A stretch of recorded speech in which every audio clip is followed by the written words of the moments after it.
I always loved the idea of cars and drivers because it's the classic example of life.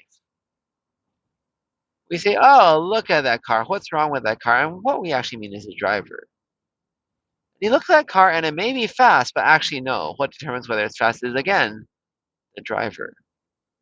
There's many people driving Lamborghinis very slowly. So, again, cars, drivers, separate things. A shell, the person inside a shell, separate things. Oh, people, outside, inside, separate things, right? So I think it's easy for us to understand. I mean, maybe in the future with self-driving cars, this will be meaningless. But people have personalities. Cars have capabilities, but capability doesn't determine personality, right? They're related though, right? Because a person looks a certain way, most likely going to turn out a certain way, right? The other day I was, at a store and I saw this lady with a huge growth on her face. It's visible from half a mile away, literally. Half her face is taken up by a tumor. I don't know what it is. I didn't look very carefully because you don't want to stare. But I really wanted my daughter to see because I want to tell her about these things, right? This lady looks different, but it doesn't mean she's a monster, right? I feel that's a lesson that I didn't learn well as a kid. We had a neighbor with a huge goiter. He was very scary. The huge goiter made him scary, and his behaviors sort of confirm our suspicion that he was a monster. The problem, though, is, as a little kid, you don't understand very much. And guess what? We were obnoxious, bratty little kids. We'd play ball, and the ball would go into their yard, usually hitting the window first. That probably doesn't make anybody happy. He has some nice antique cars. We would wash our car. I guess we're not careful and the water sprays onto his antique car. I don't think that'd make anybody happy. So he'd be upset. And thus he's a monster. Looks like a monster, acts like a monster, must be a monster, right? But one day in high school, maybe I'm old enough to understand these things, I was locked out. Forgot my keys.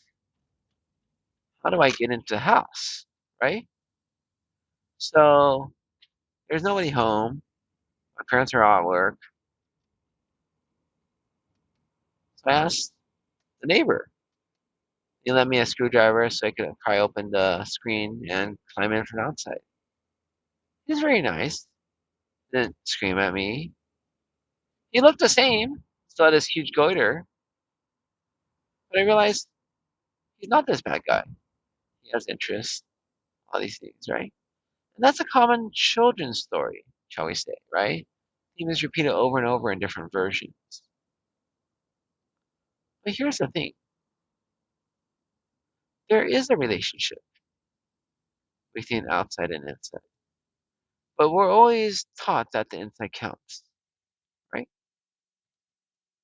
And the outside is driven by the inside. And I think for me, I still have to believe that. Because no matter what your outside looks like, you have these people who are paraplegics, quadriplegics. Life should be miserable.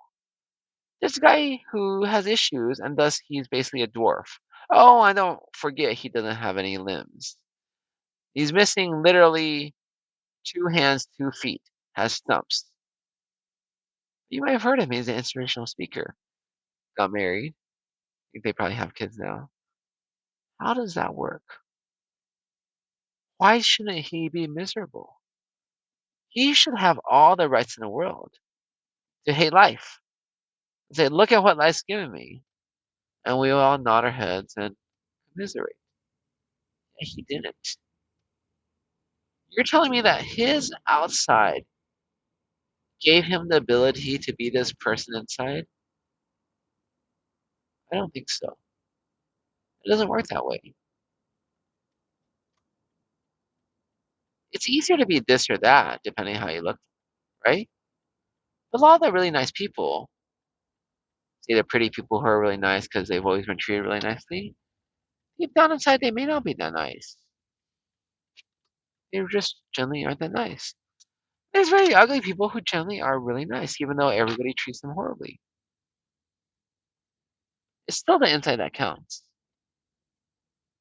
And at the end of the day, it's still, we all understand, it's the driver inside a car, not the car, that determines how fast the car goes.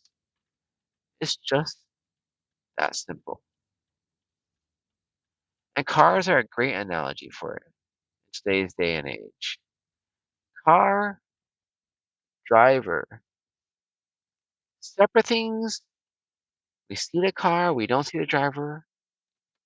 But this is all the fault or benefit of the driver.